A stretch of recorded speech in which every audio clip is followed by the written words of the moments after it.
हरे कृष्णा, जय श्री कृष्णा। कथामृत की अयोध्या की कथाओं में आपका स्वागत है। तो अयोध्या के मैंने बहुत सारे छोटे छोटे क्लिप्स इंग्लिश में डाले हैं, और कुछ कुछ कहानियां जो है सबका बिकॉज ऑफ सम कुछ मेरे पास रिक्वेस्ट आई थी कि ये इंग्लिश में क्यों डाला, हिंदी में सुनाइए। तो कुछ कथाओं को उनमें से मैंने हिंदी में दोबारा सुनाने का प्रयास किया है। पिछली बार तक हमने सूर्य कुंड की कथा सुनी, सरयू नदी नदी की कथा सुनी, वाल्मीकि मुनि की कथा सुनी, रामायण की कथा सुनी। आज हम और कुछ बहुत छोटी छोटी सुंदर, कनक महल, दशरथ महल की भी हमने कथा पिछली बार सुनी थी। आज हम कहानी सुनने जा रहे हैं, कथा कुछ ऐसे स्थानों की जो कि अयोध्या का एक इंटीग्रल पार्ट है। तो सरयू नदी के ही तट पर बहुत सारे घाट बने हुए हैं। एक जगह है उनमें से, वो है राम की पैड़ी। अब राम की पैड़ी, सीता कुंड, फिर उसके आगे गोप्रतार घाट, गुप्तार घाट, फिर नंदीग्राम की कथाएं, इन सब की कथाओं की आज हम चर्चा करेंगे। उनसे पहले प्रणति। ओम अज्ञानतिमिरान्धस्य ज्ञानाञ्जनशलाकया चक्षुरुन्मीलितं येन तस्मै श्रीगुरुवे नमः।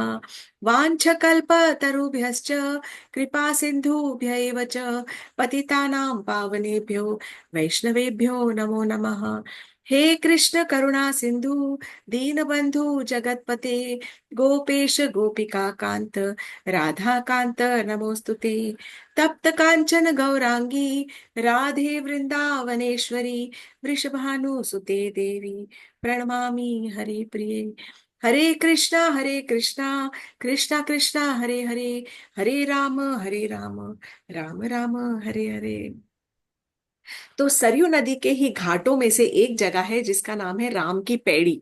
पैड़ी अर्थात सीढ़ियां। तो राम की पैड़ी इस प्रकार से ऐसी जगह है जहां पर कहते हैं कि रामचंद्र जी उस घाट पर सीढ़ियों से उतरकर और उस जगह पर, घाट के उस स्थान पे रोज अपना नित्य स्नान किया करते थे। इसका एक महत्व ये भी है कि एक बार लक्ष्मण जी ने अपने बड़े भाई रामचंद्र जी से ये कहा कि हे भैया, मुझे ना सारे तीर्थों के दर्शन करने हैं, और मैं सारे तीर्थों के दर्शन करके तीर्थ की नदियों में स्नान करना चाहता हूँ। तब रामचंद्र जी ने कहा कि तुम्हें कहीं जाने की जरूरत नहीं है मेरे छोटे भाई। ये जो जगह है जिसे स्वर्ग द्वार कहते हैं, स्वर्ग द्वार राम की पेड़ी को भी कहते हैं, ये जो जगह है जिसे स्वर्ग द्वार भी कहा जाता है, यहाँ पर अगर तुम सूर्योदय से पहले स्नान करोगे तो तुम्हें सारे तीर्थों के दर्शन का फल तुम्हें प्राप्त हो जाएगा। इस प्रकार इस जगह पर कई सारे मंदिर हैं। 7 हरियों के मंदिर हैं, 7 हरि मंदिर। विष्णु हरि मंदिर, चक्र हरि मंदिर, चंद्र हरि मंदिर, धर्म हरि, गुप्त हरि, बिल्व हरि और पुण्य हरि मंदिर। इस प्रकार 7 हरि के मंदिर हैं, और एक बहुत पुराना नाथ नागेश्वर का मंदिर है। इसी प्रकार जिस प्रकार राम की पैड़ी है सरयू नदी के किनारे, उसी प्रकार वहां पर सीता कुंड भी है। जैसे रामचंद्र जी का एक निज घाट था जहां पर वो अपने स्नान किया करते थे, कहते हैं सीता जी ने अपने लिए स्वयं ये घाट बनवाया था जहां पर सीता कुंड में वो जाकर अपना स्वयं का अपना स्नान करती थी। इसका जो मेंशन है वो स्कंद पुराण में भी आता है कि अगस्त्य ऋषि कथा सुना रहे हैं कि ये सीता कुंड में यहाँ पर सीता जी अपना नित्य प्रति स्नान किया करती थी। अब कहते हैं कि इस जगह पर जप करने से, दान पुण्य करने से पुण्य फल की, अनलिमिटेड पुण्य फल की प्राप्ति होती है। अब हम जाते हैं बहुत ही एक इम्पॉर्टेंट जो जगह है, ये अयोध्या के काफी दूर है, एकदम थोड़ा सा आउटस्कर्ट से थोड़ा सा पहले है, अंदर की तरफ को है। इसे कहते हैं गोप्रतार घाट या गुप्तार घाट। यहाँ पर बहुत सारे मंदिर हैं, छोटे छोटे मंदिर हैं, गुफाएं हैं, एक्चुअली राज मंदिर है। और यहाँ पे घाट के ऊपर सबसे इंपॉर्टेंट एक और है लक्ष्मण घाट। तो ये लक्ष्मण घाट क्या जगह है, जिसका नाम, जिसे ऑल्सो कहा जाता है सहस्त्र धारा तीर्थ। गुप्तार घाट, जिसका नाम ही कहता है गुप्त, अर्थात खो गए, जहां से हरि जो थे भगवान गुप्त हुए, यहाँ से अपनी लीला छोड़कर अपने धाम को पुनः वापस चले गए। रामचंद्र जी जब अयोध्या आए, लंका से विजय प्राप्त करके, रावण का वध करके, उसके बाद जब उनका कॉरोनेशन हुआ, राज्यभिषेक हुआ, तब वे 11,000 सालों तक, वर्षों तक श्री रामचंद्र जी और सीता जी ने वहां पर अयोध्या में राज्य किया। 11,000। एक्चुअली सीता जी तो उसके बाद में कुछ सालों बाद वो एग्जाइल चली गई थी, पर ये जब बहुत सारे साल हो गए, 11,000 साल जब हो गए, तो एक बार उनके ही दरबार में जो काल है, वो एक व्यक्तिगत रूप जो काल का है, वो एक ब्राह्मण का रूप लेकर उनके दरबार में आया। और उनकी सभा में आकर ब्राह्मण ने कहा कि मुझे प्रभु श्री राम के साथ में भेंट करनी है। तब वो जब रामचंद्र जी से मिलने गया, तब उसने कहा कि मुझे आपके साथ व्यक्तिगत वार्ता करनी है, और ये एकदम प्राइवेट बात होनी चाहिए, कोई भी यहाँ पर आसपास फटकना भी नहीं चाहिए। ये इतनी प्राइवेट बात है, इतनी सीक्रेट, टॉप सीक्रेट बात है कि यदि अगर किसी ने भी हमारी वार्तालाप को सुन लिया तो उसे आपको मृत्यु दंड देना पड़ेगा। कोई भी हमारी मीटिंग के बीच में विघ्न नहीं डाल सकता। अगर किसी ने विघ्न डाला है तो आप अपने जीवन के सारे रिश्ते नाते उस व्यक्ति से आप तोड़ दोगे। रामचंद्र जी ने सबको वहां से जाने के लिए कहा, दरवाजे बंद कर दिए गए, और राज्यसभा के अंदर रामचंद्र जी जो है वो ब्राह्मण, जो जो काल रूपी ब्राह्मण है, जो काल ब्राह्मण का रूप लेकर आया है, उनके साथ में बैठकर और वो एक मीटिंग करने लग गए। अब जब मीटिंग शुरू हुई, जस्ट दो ही जने हैं, केवल प्रभु श्री राम है और काल है। देखिए, हमें समझना जरूरी है कि काल भी भगवान ही है। भगवान कहते हैं कि मैं ही काल हूं। तो काल एक, इट इज सबॉर्डिनेट टू भगवान जी ऑल्सो। तो काल कहने लगा कि हे प्रभु, उन्होंने प्रणाम किया, और परंतु भगवान ने उनको सोने के सिंहासन पर भी बिठाया है, श्री राम ने। तो काल कहने लगे कि हे प्रभु, आपने बहुत सारे साल अब अयोध्या में राम राज्य स्थापित कर दिया है, और अब अगर आपका मन चाहता है, क्योंकि आपकी पूरी लीला, जिस लिए आपने अवतार लिया था, राक्षसों का वध करने के लिए, धर्म की स्थापना करने के लिए, अधर्म का विनाश करने के लिए, ये सब आपका कार्य सब सिद्ध हो चुका है। तो यदि आपकी इच्छा हो तो आप यहां से पुनः अपने धाम को प्रस्थान कर सकते हैं। मुझे ब्रह्मा जी ने ही दूत बनकर यहाँ पर भेजा है, और ब्रह्मा जी ने मुझसे कहा है कि मैं आपसे कहूं कि यदि आपकी इच्छा हो, आपका मन चाहता हो, तो आप अपने धाम को पुनः वापस आ सकते हैं। प्रभु काल कह रहे हैं कि प्रभु आप ही मेरे एग्जिस्टेंस का, मेरे होने का, जो मैं यहाँ पर हूँ, मेरे स्वरूप का और मेरी शक्ति का स्रोत आप ही हो। केवल आप से ही मेरी उत्पत्ति है। तो जब आपका मन करे, जैसा आप चाहे, आप मुझे बताएं। तब प्रभु श्री राम ने कहा कि ये सही बात है, ब्रह्मा जी से जाकर कहो कि मैं जल्द ही अपने धाम को वापस आऊंगा। अब यहाँ पर बाहर जो थे, लक्ष्मण जी को बाहर गार्ड बनकर, सिक्योरिटी गार्ड बनकर खड़ा कर दिया गया। पहरेदार के रूप में बाहर लक्ष्मण जी को खड़ा कर दिया कि हमारी यहाँ अंदर मीटिंग चल रही है, कोई भी अंदर नहीं आएगा। परंतु बाहर क्या हुआ, ये तो भगवान के विधाता का एक लिखित रूल था कि एक्चुअली हमें ये समझना चाहिए कि जो भी हमारे जीवन में भी घटित हो रहा है, वो या तो हमारे अपने ही कर्मों का फल है, जिसका हमें, जिस प्रकार से हमारा जीवन जी रहा है, जी रहे हैं या चल रहा है। और दूसरी चीज ये है कि सब कुछ निहित है, क्योंकि भगवान की मर्जी के बगैर तो पत्ता भी नहीं हिलता। तो बाहर जब लक्ष्मण जी पहरेदार खड़े हैं, तब वहीं पर दुर्वासा ऋषि वहां पर पधारे, और दुर्वासा ऋषि ने कहा कि मुझे तुरंत प्रभु श्री राम के साथ भेंट करनी है। लक्ष्मण जी ने कहा कि ऋषिवर, आप अंदर नहीं जा सकते, बहुत टॉप सीक्रेट मीटिंग चल रही है, मैं नहीं जाने दे सकता। ऋषिवर को बहुत गुस्सा आ गया, क्रोध आ गया। उन्होंने लक्ष्मण जी से कहा, तुम्हारी ये में जो मजाल, तुम मुझे अंदर नहीं जाने दोगे? अगर तुमने मुझे अंदर भेंट करने नहीं जाने दिया, तब मैं तुम्हें, तुम्हारे भाई प्रभु श्री राम को, है। तब मैं तुम्हें और तुम्हारे भाई श्री राम को, तुम्हारे भाई भरत को, शत्रुघ्न को, सारे कौशल राज को, सारे इक्ष्वाकु वंश को मैं श्राप दे दूंगा। तब लक्ष्मण जी को लगा कि यदि दुर्वासा ऋषि क्रोधित हो गए और उन्होंने श्राप दे दिया, तो उसका श्राप तो सारे कौशल राज को, सारे इक्ष्वाकु वंश को और मेरे भैया श्री राम को भी मिलेगा। और यदि मैंने इनको अंदर जाने दिया, तो तब मैं एक अकेला दंड का भोगी भागीदार बनूंगा। वो मुझे स्वीकार है। मैं ये तैयार हूं कि सबको बचाने के लिए मैं अपना सैक्रिफाइस कर दूं, मैं अपने आप को यहाँ पर अर्पण कर दूं। तो लक्ष्मण जी ने उस वक्त दुर्वासा ऋषि को अंदर जाने दिया। मीटिंग समाप्त हो चुकी थी और काल वहां से चले गए। परंतु जब अंदर गए उसी समय, तब रामचंद्र जी ने दुर्वासा ऋषि से पूछा कि आप यहाँ पर ऋषिवर क्यों पधारे, आइए बताइए, क्या ऐसी तीव्र इच्छा थी? तब ऋषिवर ने कहा कि ऐसा कार्य तो स्ट्रॉन्ग ही था, मैंने 1,000 वर्षों का उपवास संपूर्ण किया है और मुझे बहुत जोर से भूख लगी है, इसीलिए मेरे लिए भोजन का प्रबंध किया जाए। तब रामचंद्र जी ने बहुत सुंदर और बहुत बढ़िया फीस्ट, भोजन का उत्सव मनाया और भोजन का प्रबंध किया गया। दुर्वासा ऋषि ऋषि ने पेट भरकर भोजन किया और खुश होकर, प्रसन्न होकर वो वहां से चले गए। अब उसके बाद तब रामचंद्र जी को एहसास हुआ कि मैंने तो काल को एक वचन दिया था कि जो भी विघ्न डालेगा, और क्योंकि लक्ष्मण जी को वहां पर पहरेदार खड़ा किया था कि यदि तुमने किसी को आने दिया तो तुम दोषी ठहराओगे, तब उन्हें लक्ष्मण जी को देखकर बहुत अपने वचन की याद आ गई। और लक्ष्मण जी समझ गए कि रामचंद्र जी का सर क्यों झुक गया है। लक्ष्मण जी ने कहा कि भैया राम, आप दुखी मत हो, क्योंकि ये किसी की भी गलती नहीं है, ये तो होना ही था, ये तो होनी का, आप जानते हैं कि ये तो निहित था, ये हमारा विधि का विधान है, ये तो प्रभु ने प्लान किया है। जिस प्रकार हरि इच्छा है, हरि की इच्छा को कोई नहीं टाल सकता, और मेरे लिए मेरा कर्तव्य है वो सबसे पहले आता है। इसीलिए आप बेझिझक होकर अपना वचन रखिए और मुझे यहां से देश निकाला दे दीजिए।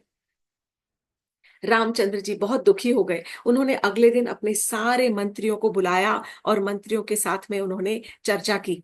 मंत्रियों के साथ में जब गुरु वशिष्ठ आए, तब गुरु वशिष्ठ ने कहा कि मैं अपनी योगिक सिद्धियों से मुझे ये दिख रहा था, कि मुझे ये सब दिख रहा था कि कुछ ना कुछ अनहोनी होने वाली है, लेकिन ऐसा है कि आपको अपने वचन से डिगना नहीं है, आपको अपने वचन के ऊपर अडिग रहना है।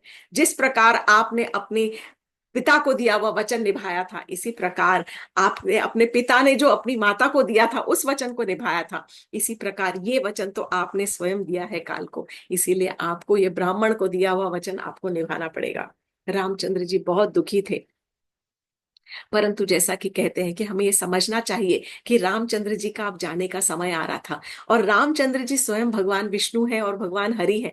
जब वो जाएंगे तो उनके जाने से पहले उनकी शेष शैया जो है वो तैयार होनी चाहिए। और शेष शैया किसकी है? शेषनाग की। शेषनाग कौन है यहाँ पर? लक्ष्मण जी। शेषनाग ने ही लक्ष्मण जी का स्वरूप लेकर और वो यहाँ पर अवतरित हुए थे। तो इसीलिए रामचंद्र जी के जाने से पहले शेषनाग का जाना जरूरी है। इसी प्रकार जब कृष्ण कथा आती है, कृष्ण भगवान जी के जाने से पहले बलराम जी गए थे, क्योंकि पहले उनकी शेष शैया तैयार होनी चाहिए। इसका अर्थ ये नहीं कि वो शेष शैया नहीं रहती है, इट इज ऑलवेज देयर, लेकिन शेष नाग को पहले ही जाना पड़ेगा भगवान जी के जाने से पहले।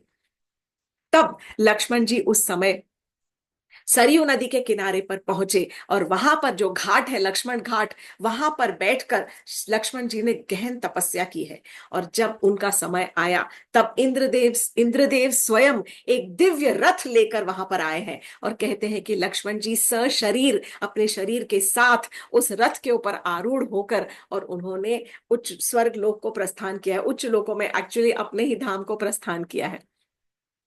तब सारे गंधर्व किन्नरों ने फूलों की वर्षा की है, और इस प्रकार लक्ष्मण जी का लक्ष्मण घाट से वहां से इस धरती के पास से वहां से गमन हुआ।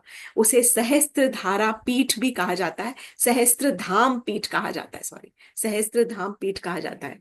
अब लक्ष्मण जी के जाने के बाद रामचंद्र जी का जो मन है वो बहुत खिन्न हो गया था। उन्होंने अपना सारा राजपाट भरत महाराज को सौंपना चाहा, परंतु महाराज भरत ने मना कर दिया कि ना मैंने पहले आपका राज्य चाहा था और ना मुझे अब कोई भी राज्य की कामना है। तब रामचंद्र जी ने शत्रुघ्न को दिया, शत्रुघ्न ने भी मना कर दिया कि नहीं भैया, मुझे राज्य नहीं चाहिए, मुझे राजा नहीं बनना है। तब रामचंद्र जी अपने अपने दोनों पुत्र लव कुश को ये जो राज्य था, राज्य का कारभार दिया उनको राजा बना के, और तब उन्होंने सोचा कि अब मेरा समय आ गया है, अब मुझे जल समाधि ले लेनी चाहिए।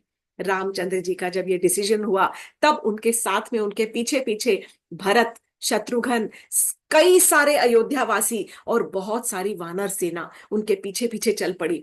तब महाराज राम जो है वो अयोध्या छोड़कर और बाहर की तरफ आ रहे हैं, सरयू नदी का जो बाहर की तरफ, अयोध्या की बाहर की तरफ जो घाट है उस तरफ पहुंचे। इस जगह को गुप्तार घाट कहते हैं। उस घाट पर पहुंचकर वहां पर रामचंद्र जी ने शुभ्र सफेद वस्त्रों को पहना, अपने राजसी वस्त्र त्याग कर सफेद वस्त्र पहने, हाथ में दुर्वा घास लेकर, और उन्होंने जल में प्रवेश किया, सरयू नदी के अंदर प्रवेश करते गए, और अंदर अंदर पीछे पीछे भरत महाराज, शत्रुघ्न महाराज, सारे अयोध्यावासी कई सारे, और बहुत सारे जो वानर सेना थी, वो सब ने जल में प्रवेश करके जल के अंदर समाधि ले ली। केवल 3 जो लोग थे खास, उनको जल समाधि लेने की आज्ञा नहीं थी। हनुमान जी से कहा गया था कि आप जल समाधि नहीं ले सकते, आप इस धाम को, इस धरा को, धरती को छोड़कर आप नहीं जा सकते। जब तक राम का नाम रहेगा तब तक हनुमान का धाम रहेगा। हनुमान हर धाम में है, हर धाम के रक्षक हैं, और इसीलिए हनुमान जो है वो चिरंजीव है। इसी प्रकार विभीषण को भी आज्ञा दी कि आपको धर्म के साथ में लंका के ऊपर राज्य करना है। और जामवंत जो थे, उनको ये कहा गया कि आप द्वापर युग के अंत तक आप रहेंगे। जब तक द्वापर युग आएगा उसके अंत तक आपको रहना पड़ेगा। इसलिए जामवंत, विभीषण और हनुमान जी, उन्होंने वहां से प्रस्थान नहीं किया। इस जगह को गुप्तार घाट कहते हैं। इसका बहुत महत्व है, बहुत ज्यादा। सब दान पुण्य करना या जो भी भक्ति का कार्य यहाँ पर किया जाता है, उसके कई गुना आपको फल प्राप्त होते हैं। गुप्तार घाट में कई सारे मंदिर हैं, राम जानकी मंदिर, चरण पादुका मंदिर, नरसिंह मंदिर, हनुमान मंदिर। कहते हैं कि जब रामचंद्र जी ने सरयू नदी में प्रवेश किया तब शिव जी बहुत ज्यादा क्रोधित हो गए। गोप्रतार घाट भी कहते हैं, और इसे कहते हैं सहस्त्र धारा तीर्थ। वो सहस्त्र धाम पीठ है जहां पर लक्ष्मण घाट है, और जो गुप्तार घाट है इसे कहते हैं सहस्त्र धारा तीर्थ। तो जब जब सरयू नदी में प्रवेश किया रामचंद्र जी ने, तब शिव जी जो थे वो सरयू नदी के ऊपर बहुत ज्यादा क्रोधित हो गए, बहुत ज्यादा। और उन्होंने श्राप दे दिया कि तुमने प्रभु श्री राम को अपने अंदर समाया कैसे, तुमने उनको जल समाधि लेने कैसे दी, ये तुम कैसे कर सकती हो। तो मैं तुम्हें श्राप देता हूं कि तुम्हारी नदी के अंदर कोई कभी भी स्नान नहीं करेगा, और कभी भी किसी प्रकार की तीर्थ या कोई विधि के लिए, कोई पूजा के लिए, कोई यज्ञ के लिए तुम्हारे जल का कभी भी उपयोग नहीं किया जाएगा। तब सरयू नदी बहुत हाथ जोड़कर विनम्र प्रार्थना करने लग गई, और सरयू नदी पैर पड़ गई और शिव जी से प्रार्थना करने लगी कि हे प्रभु, इसमें मेरा क्या दोष है। मैं क्या ही कर सकती हूँ, ये तो निहित था, ये तो प्रभु की स्वयं की इच्छा थी, इसमें मेरा कोई दोष नहीं है। आप कृपा कर कर मुझ पे कृपा कीजिए, और मुझसे ये जो आपने दोष लगाए हैं मुझके, मेरे ऊपर जो श्राप दिया है मुझे, इसे आप वापस ले लीजिए। तब शिव जी ने कहा कि मैं एक श्राप वापस ले सकता हूँ, दोनों नहीं। तो तुम्हारे अंदर, सरयू नदी के अंदर कोई भी व्यक्ति स्नान जो करेगा उसे पुण्य फल की प्राप्ति होगी, परंतु तुम्हारा जल जो है, सरयू नदी का जल, कभी भी कोई भी पूजा के कार्यों में, कोई भी यज्ञ में, कोई भी इस प्रकार के कार्य में कभी भी उसका उपयोग नहीं किया जाएगा। इस प्रकार ये गुप्तार घाट जो है बहुत ही लंबा सुंदर घाट है। वहां पे लोग बोटिंग करते हैं, पर लोगों को असली जो है कि जल के अंदर डुबकी लगाओ, आचमनी लो, वहां पर बैठ के प्रार्थना करो। मंदिर भी बना हुआ है वहां पर सुंदर, रामचंद्र जी, लक्ष्मण जी, सीता जी का वहां पर मंदिर है। तो अब आगे पर चलते हैं कि गुप्तार घाट के बाद अब रामचंद्र जी तो जा चुके हैं अयोध्या में। अयोध्या के बाहर की तरफ कुछ 20 किलोमीटर दूर एक जगह है जिसका नाम है नंदीग्राम। अब ये नंदीग्राम क्या चीज है, इसके मैंने भी वीडियोस और फोटोग्राफ्स भी डाले हुए हैं इंस्टाग्राम पे, और कुछ यूट्यूब के ऊपर भी, जरूर देखिएगा। फोटोग्राफ्स तो कोई भी देख सकता है, बाकी इंग्लिश में जो कथा है उसी को मैं आज में हिंदी में भी आपको सुनाने जा रही हूँ। नंदी ग्राम, नंदी अर्थात शिव जी का जो बैल है, उनको नंदी उनका नाम है। तो एक जगह ये ऐसी है जहां पर नंदी ने शिव जी की महान तपस्या की थी, बहुत घोर तपस्या करी और शिव जी को प्रसन्न किया। जब शिव जी को प्रसन्न किया तब शिव जी ने प्रसन्न होकर नंदी को वहां पर आशीर्वाद दिया और कहा कि ये जो जगह है ये तुम्हारे नाम से जानी जाएगी। तो ये जगह नंदी ग्राम है। वो वहां पर एक मंदिर है जहां पर कहते हैं कि इस जगह पर नंदी ने तपस्या की थी, और शिव जी ने तब प्रसन्न होकर ये भी कहा था कि तुम्हें मैं वरदान देना चाहता हूं, पर मैं ये खुश होकर ये वरदान दे रहा हूं कि जो भी तुम जो है नंदी को, कि तुम मेरे खास चीफ गणों में से एक होगे। You will be actually my chief associate, खास मेरे गण हैं। तो नंदी जो है शिव जी के खास स्पेशल गण होते हैं, गण है कि नहीं, देखा होगा आपने कई, सब शिव जी के मंदिरों में नंदी सबसे आगे होते हैं। दूसरा उन्होंने वरदान दिया कि इस जगह पर जो भी कोई भी पुण्य काम करेगा उसका उसको कई सैकड़ों गुना फल मिलेगा। कोई भी अनुष्ठान करेगा वो जो अनुष्ठान है उसका सफल होगा। अब नंदीग्राम का नाम कैसे पड़ा, पर नंदीग्राम का स्पेशल क्या है? स्पेशल ये हुआ कि जब रामचंद्र जी को यहां से वनवास हुआ था अयोध्या से, और वो जब वनवास के लिए चले गए, उसके बाद भरत महाराज उस समय अपने ननिहाल में थे, अपने मामा के घर में। भरत महाराज और शत्रुघ्न महाराज जब अपने नाना के घर से, मामा के घर से जब वापस आए, तब जब उन्हें पता चला कि हमारी माता की वजह से हमारे भाई को देश निकाला हो गया है और उनको वनवास दे दिया गया है, 14 वर्ष का वनवास दे दिया गया है, तो वो बहुत क्रोधित हुए और उन्होंने ये ठान लिया कि अब मैं जाऊंगा और मैं अपने भैया को वापस लेकर ही आऊंगा। मैं अपने भाई भाभी को इस प्रकार जंगलों में भटकने के लिए नहीं छोड़ सकता हूँ। तब तीनों रानियों के साथ में, माताओं के साथ में और कई सारे अयोध्या वासियों के साथ वो अपने भैया को मिलने के लिए चित्रकूट पहुंचते हैं। चित्रकूट के रास्ते में जाने से पहले एक जगह आती है श्रृंगवेरपुर, और ये जगह वो जगह थी जहां पर रामचंद्र जी अपने खास मित्र निषाद राज गुह जो थे उनसे उनकी मुलाकात हुई थी, जहां पर निषाद राज गुह ने महाराज राम का स्वागत किया था और उनका आतिथ्य किया था। एक रात्रि जो थी रामचंद्र जी ने निषाद राज गुह के घर में बिताई थी। अब निषाद राज मतलब वो ट्राइबल थे, जो भील होते हैं, भीलों के राजा थे, परंतु वो रामचंद्र जी के और दशरथ महाराज के मित्र थे। उनका घर कैसा था? एक झोपड़ी थी जिसके अंदर कुशा घास बिछी हुई थी। तब रामचंद्र जी ने एक रात अपनी पत्नी सीता जी के साथ, अपने भाई भरत महाराज के साथ में उस कुशा घास के ऊपर बिताई थी। भरत महाराज जब वहां पहुंचे और जब उन्होंने देखा तो उनका दिल बहुत पसीज गया और उनको शौक लगा कि मेरे भैया जो थे वो मखमली बिस्तरों के ऊपर सोने वाले और सब इतने सुंदर रेशमी वस्त्र पहनने वाले, वो उन्होंने यहाँ पर कुशा घास के ऊपर रात बिताई है और ये जगह पर उन्होंने अपने रेशमी वस्त्र, राजसी वस्त्र का त्याग करके, और जो पेड़ों की छाल से बनते हैं वस्त्र जिनको वलकल वस्त्र कहा जाता है, made of the bark of a tree, पेड़ों की छाल से जो वस्त्र बनते हैं, उन ऐसे वस्त्रों को यहाँ पर धारण किया। और यहाँ पर मेरे भैया राम ने अपने सुंदर सुंदर घुंघराले केशों के अंदर पेड़ों से निकलने वाला जो रस होता है, जो गोंद या सफेद जो रस निकलता है, उसको लेकर और अपने बालों में मलकर और उनकी जटाएं बना दी। यहाँ पर मेरे भैया को यहाँ पर ये सब करना पड़ा तो उनका दिल बहुत ज्यादा द्रवित हो गया। उसके बाद आगे गए हैं वो, और जब आगे जाकर और रामचंद्र जी को बहुत उन्होंने मनाने की कोशिश की, पर रामचंद्र जी ने कहा कि नहीं, प्राण जाए पर वचन नहीं जाए। एक बार मैंने वचन दे दिया है तो मेरे पिता के वचन का मान रखना वो मेरा कर्तव्य है। यही रघुकुल रीत सदा चली आई। तब भरत महाराज को रामचंद्र जी ने अपनी पादुका दी, जबरदस्ती वो लेकर और पादुकाओं को सर पर रखकर और वो वापस आए हैं। अब वो पादुका को लेकर जब वो वापस आ रहे हैं तो पहले नंदीग्राम पड़ता है अयोध्या के बाहर, 20 किलोमीटर के करीब करीब बाहर। जब वहां पहुंचे तब भरत महाराज ने कहा, बस मेरे प्रभु श्री राम 14 वर्ष तक कभी भी कोई शहर में नहीं प्रवेश करेंगे, इसीलिए मैं भी अपने भैया के पद चिन्हों पर चलते हुए मैं कभी किसी शहर में प्रवेश नहीं करूंगा।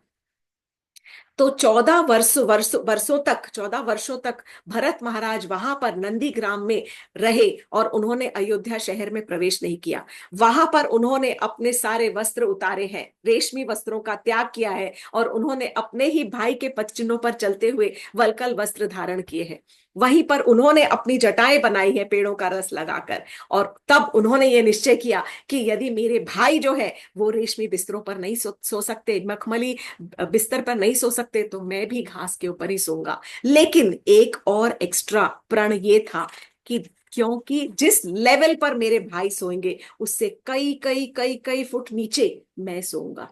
तब वहां पर नंदीग्राम में भरत महाराज ने एक कोई जगह ढूंढ के वहां पर कुटिया में कई नीचे, जमीन के कई फुट नीचे अपना एक बिस्तर लगाया, कुशा घास रखी और रोज रात को वो वहां पर जिस लेवल पर उनके भाई सोते थे उससे कई फुट नीचे जमीन पर उन्होंने अपना बिस्तर बना के घास का, और 14 वर्षों तक वो एक साधु की भांति उन्होंने अपना जीवन जिया है और वो वहां पर जिए हैं। ये त्याग किस प्रकार का है, कौन से लेवल का है, इसीलिए जो रामायण की जो कथा है ना वो इसीलिए सुनने योग्य है, क्योंकि एक एक भाई ने अपने अपने तरह से इतना सैक्रिफाइस किया है कि उसकी कहीं पर कोई तुलना ही नहीं कर सकता।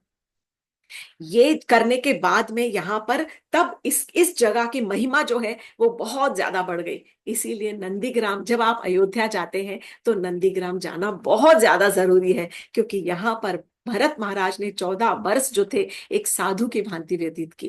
परंतु जब रामचंद्र जी की पादुका लेके आए थे, उनके लिए मंदिर बनवाया और बहुत ऊंचे सिंहासन के ऊपर उन चरण पादुकाओं को रखा, और ये समझ कर कि ये चरण पादुका ही मेरे भाई है और ये ही यहाँ के राजा है। तो वो राज्य करने का जो कार्यभार था वो उन्होंने संभाला। मंत्री गणना होती, मंत्रियों के साथ में उनकी होती थी, मतलब चर्चा होती थी, डिस्कशन होते थे। लेकिन ही वॉज, भरत महाराज जो थे वो केवल एक एडमिनिस्ट्रेटर थे।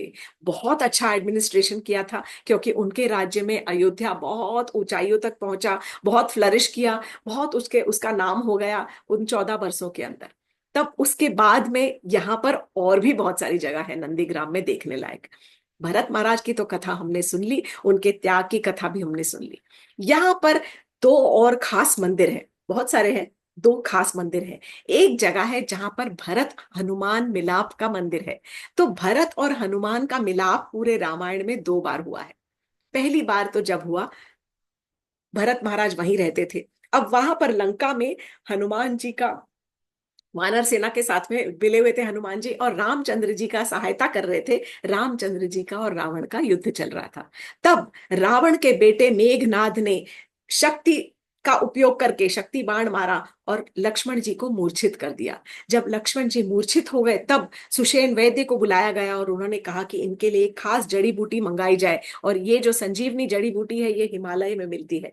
वहां जाने के लिए हनुमान जी को भेजा गया, क्योंकि वो तो बहुत तीव्र तीव्र गति से, वो तो वायुपुत्र है, तीव्र गति से जाके और वहां से बूटी लेके आ सकते हैं, और तब हनुमान जी का इलाज हो सकता था।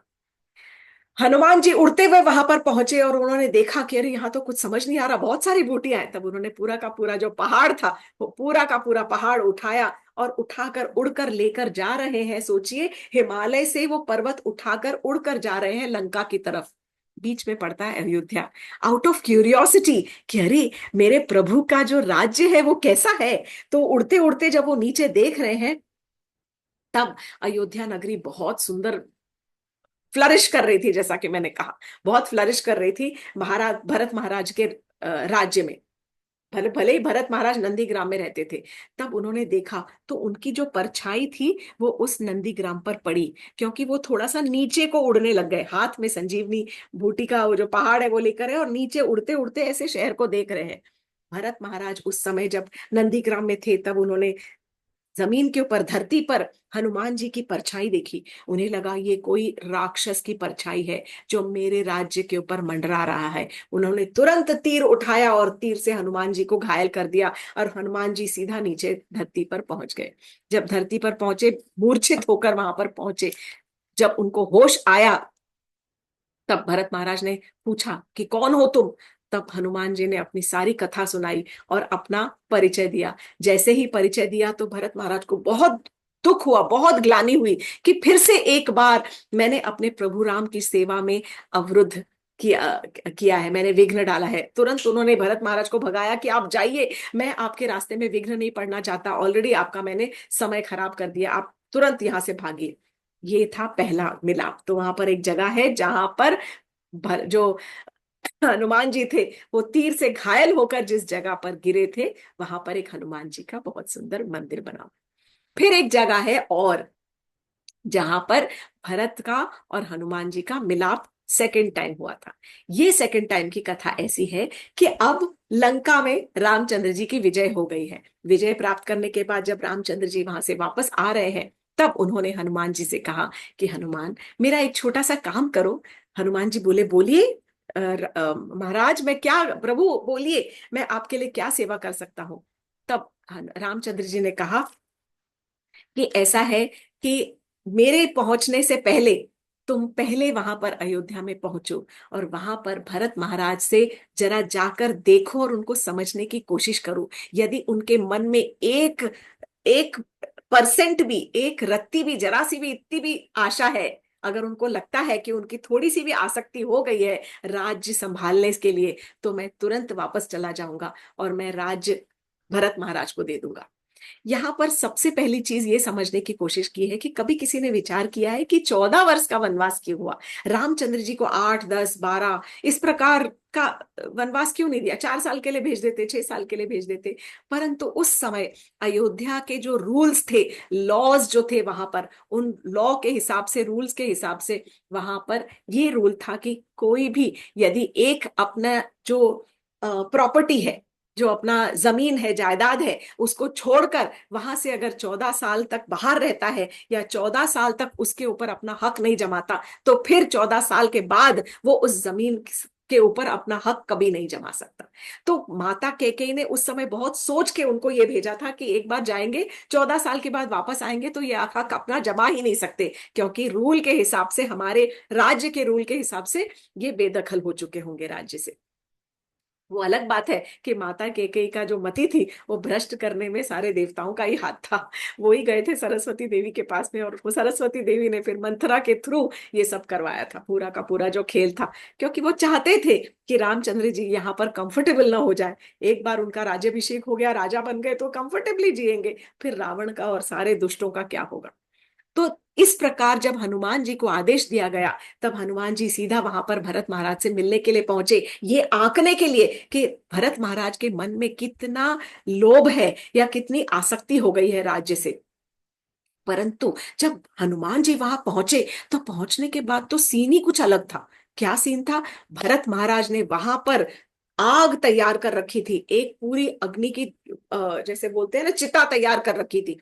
और वो रेडी थे कि एक घड़ी का भी, एक पल का भी यदि विलंब हुआ, मेरे भैया को यहाँ पर वापस लौटने में यदि एक क्षण का भी विलंब हुआ, तो तुरंत मैं जीते जी अपना शरीर के साथ में इस अग्नि के अंदर कूदकर और अपनी जान दे दूंगा, अपने प्राण दे दूंगा। तब हनुमान जी एकदम चौंक गए, और वो देखकर उनके आंखों से आंसू आने लग गए कि क्या प्रेम है ये अद्वितीय जो भ्राता प्रेम है, भ्रातृ प्रेम है, ये कहीं देखने को नहीं मिलता। तब हनुमान जी ने भरत महाराज को देखकर और तुरंत उनका आलिंगन किया है। वहां पर एक मंदिर है जहां पर भरत और हनुमान मिलाप का मंदिर है, आलिंगन किया है, और तब उन्हें ये सूचना दी है कि हे महाराज, आप इस प्रकार का कुछ भी कार्य मत कीजिए, क्योंकि आपके भैया श्री राम जो है वो लंका से वापस आ रहे हैं, कोई भी समय पधारते होंगे। फिर एक मंदिर है जहां पर राम और भरत मिलाप का मंदिर है। जब रामचंद्र जी लंका से वापस लौट कर आए, तो सबसे पहले नंदीग्राम में बाहर आकर उन्होंने भरत महाराज को अपने गले से लगाया है, और दोनों भाइयों ने खूब अश्रुधाराओं से एक दूसरे को पूरा डुबो दिया है। इस प्रकार यहाँ पर ये कई सारे मंदिर हैं। फिर वहां पर एक कुंड है जिसका नाम है भरत कुंड, जहां पर 14 वर्षों तक जब भरत महाराज रहते थे, तो उस कुंड में वो स्नान करते थे। 14 वर्षों तक वहां पर उन्होंने स्नान किया है। एक और है भरत कूप, कूप अर्थात कुआं। ये भरत कूप जो है वो खास ऐसी जगह है, ये जगह मैं जा नहीं सकी, मेरे पास समय की थोड़ी कमी थी। पर ये भरत कूप कहते हैं, बहुत ही खास जगह है। और गुप्तार घाट में, गुप्तार नहीं सॉरी, नंदीग्राम में ये जो जगह है, इस कूप की खास जगह ये खास जो खासियत ये है कि इसमें 27 जो होली रिवर्स हैं, नदियों का, उनका धाम की जो नदियां हैं, 27 नदियों का जो जल है, कहते हैं वो यहाँ पर है। वो चित्रकूट से भरत महाराज 27 नदियों का जल लेकर उन्होंने ये कूप यहाँ पर बनाया था। इसके पास में दो बहुत सुंदर वट वृक्ष है, और वो वट वृक्ष ऐसा दिखाते हैं कि जो दो भाई है वो यहाँ पर मिल रहे हैं। रामचंद्र जी और भरत महाराज जो है वो मिल रहे हैं, क्योंकि दोनों के वट वृक्ष जो है आपस में मिले हुए हैं। ये दो पीपल के वृक्ष हैं। एक भरत गुफा भी है, जैसा कि मैंने कहा कि भरत महाराज ने अपना जो घर बनाया, तो वो गुफा के अंदर नीचे जाकर, एक्चुअली नंदीग्राम में कई जगह है, जो जगह जगह जगह जगह आपको यहाँ भी भरत गुफा, वहां भी भरत गुफा। तो ऑथेंटिक असली भरत गुफा कौन सी है हमें पता नहीं, पर ये तो अपने मन की हृदय की बात है। बात जगह की होती है कि इस जगह पर भरत महाराज ने तपस्या की, उन्होंने सैक्रिफाइस किया, और उन्होंने इतना इतना कुछ अपना मतलब सब कुछ त्याग दिया। इस प्रकार वहां पर कितना पावर है और कितना वाइब्रेशंस कितने अच्छे हैं, इसलिए वहां पर बैठ के भजन करने का महत्व बहुत ज्यादा बढ़ जाता है। गया घाट है। गया घाट अर्थात कहते हैं कि यहाँ पर रामचंद्र जी ने और भाइयों ने मिलकर अपने पिता का जो श्राद्ध था, वो श्राद्ध कर्म यहाँ पर किया था और तर्पण किया था। तो कहते हैं कि गया जाने से पहले किसी को भी यहाँ पर अपने पितरों का पहले तर्पण करना जरूरी है। और एक जगह और है जिसका नाम है जटाकुंड। जटाकुंड यहाँ पर रामचंद्र जी ने, लक्ष्मण जी ने और भरत महाराज ने, तीनों ने अपने जो जटाएं बन गई थी 14 साल की, वो सारी 14 साल की जो जटाएं थी लंबी लंबी, उन जटाओं को यहाँ पर साफ किया था, सारा निकलवाया था। और इस प्रकार से उस कुंड का जो नाम है वो जटा कुंड पड़ा है। यहीं पर तंसा नदी भी है। जैसा कि मैंने कहा, तंसा नदी कहाँ पे हमने सुना था? वाल्मीकि मुनि ने जहां पर तंसा नदी के किनारे बैठकर और तपस्या की थी, और सबसे पहला जो श्लोक उनके मुख से निकला था वो तंसा नदी के किनारे पर निकला था। कहते हैं कि रामचंद्र जी ने अपने जो वनवास की जो पहली रात थी, वो भी उन्होंने तंसा नदी के ही किनारे पर उन्होंने बिताई थी। अयोध्या में और भी कई सारी जगह है। तुलसी स्मारक भवन है, जहां पर गोस्वामी तुलसीदास जी को समर्पित एक उन्होंने भवन बनाया है। एक म्यूजियम है जहां पर एक बहुत सुंदर लाइब्रेरी है, और कई वहां पर शोज होते रहते हैं रामलीलाओं के। इस प्रकार अयोध्या की नगरी, पावन नगरी का छोटा सा मैंने आपको एक दृश्य दिखाने का प्रयास किया है। आशा है आपको पसंद आया होगा। मेरी मति छोटी है, मेरी निगाह छोटी है, मेरी बुद्धि छोटी है, पर जितना भी मैं कर सकी मैंने आपको थोड़ी थोड़ी कथाएं, अयोध्या की महिमा की, अयोध्या की जगहों की कथाओं की, जगहों की जो महिमा है वो मैंने कथा के रूप से आपके सामने प्रस्तुत करने की कोशिश की है। यहीं पर हम अयोध्या का अपना जो सीरीज है उसको समाप्त करते हैं। अगले कथामृत में हम एक नई कथा लेकर आएंगे। हरे कृष्णा, जय Shri Krishna. Thank you so much for joining with कथामृत।